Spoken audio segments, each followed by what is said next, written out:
Seguindo então, né? Aqui ele vai dar essas duas opções. Lembra sempre de alterar o arquivo e salvar, tá? Dá um Ctrl S aí para salvar. Vamos colocar a senha novamente. Isso aqui é claro que ele não existe nem esse e-mail e nem essa senha no banco de dados, então ele retorna dados incorretos. Vamos colocar o e-mail que você definiu lá no config, que está na tabela de configurações, e a senha que está lá, que é 123. E aí ele retorna login. Então, maravilha. Se existe aqueles dados, ele retorna login. Se não existe, ele retorna dados incorretos. Mas aqui é o momento que nós podemos agora começar a fazer redirecionamento, né?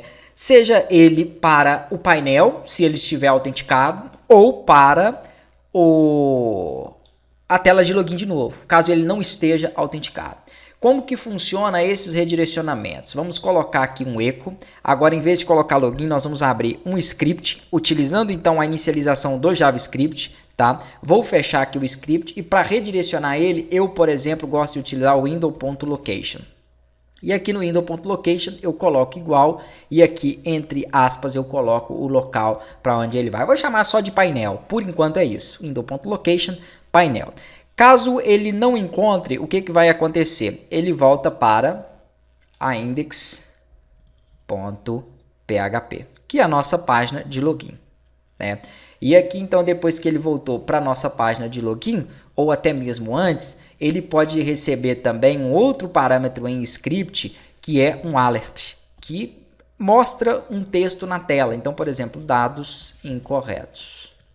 Só para o usuário entender, né, que ele não está autenticado ali, que aqueles dados estão incorretos. Vamos voltar para o login, vamos clicar em login. Ó, perfeito. O que ele fez? Ele redirecionou para painel. Parece um erro, mas não é um erro, tá? É o not found porque não existe essa pasta ainda. Isso nós não criamos, então tá certinho. Tem que olhar aqui em cima o redirecionamento dele.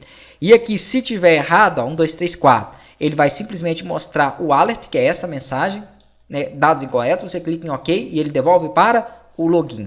Pronto. Está feita aqui a nossa estrutura inicial com a tela de login.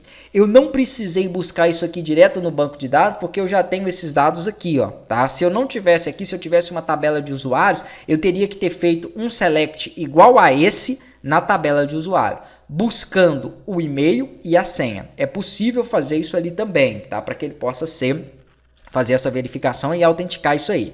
Mas não tem necessidade, uma vez que eu já tenho isso aqui nas informações do arquivo, tá? Nas informações do conexão. Então, eu optei por fazer dessa forma aqui mesmo.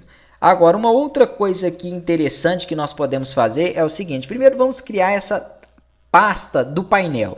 Essa pasta que vai ter o painel também vai ficar dentro de sistema. Então, botão direito em sistema, new folder. E aqui você cria uma pasta chamada painel, né? Aqui dentro, então, nós vamos ter toda a estrutura do nosso painel. O nosso painel, inicialmente, vem com o botão direito, novo arquivo. Ele vai ter um arquivo chamado index.php. Então, salva e cria aqui, ó, index.php. Beleza, tá feito. E aqui eu vou colocar painel. Pronto, somente um texto para ele. Tá? E aí, quando ele autenticar, vamos confirmar aqui se vai dar certo, se ele vai cair naquela página lá chamada painel. Então, coloca aqui o e-mail e senha que existe, ó, caiu certinho, tá vendo? E já retornou a informação do painel. Eu gostaria que aqui ele retornasse para mim o nome do usuário que está logado, ou o nome do sistema ali dentro.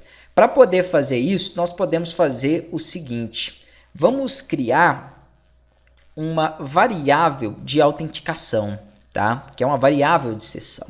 Para poder trabalhar com essa sessão, você vai vir aqui em cima e vai utilizar um session underline start, dessa forma aqui, ó.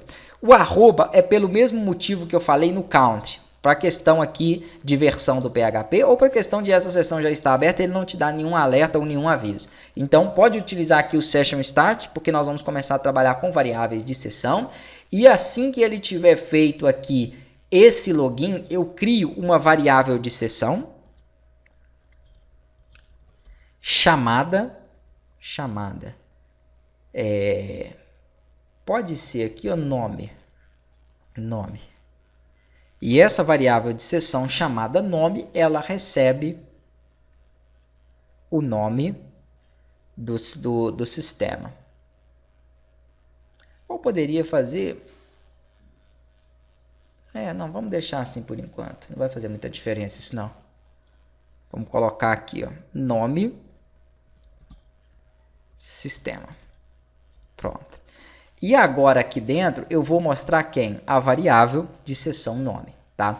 Para me poder exibir ela dentro de painel, né, percebam como ela é criada, ó, session, e aqui vem o nome que você identificou para ela. Para me poder receber ela aqui, primeiramente abrimos um bloco PHP, depois falamos que aqui também vai ter a utilização de sessão com session start, e depois eu dou um eco naquela variável que é o session nome. Não adianta eu atualizar aqui, ó. É erro. Por quê? Porque eu não passei pelo login, ou seja, ele não criou ela ainda. Quando eu passar pelo login é que ele vai criar ela. E aqui ele vai me devolver o valor daquela variável. O problema é que ele não reconheceu ela porque eu coloquei ela entre aspas. Erro meu, né? Aqui não pode, ó. Porque ela é variável, não é texto. E aí eu vou ter que passar pelo login novamente para que ele autentique. E olha que beleza. Já criou e reconheceu a variável para mim.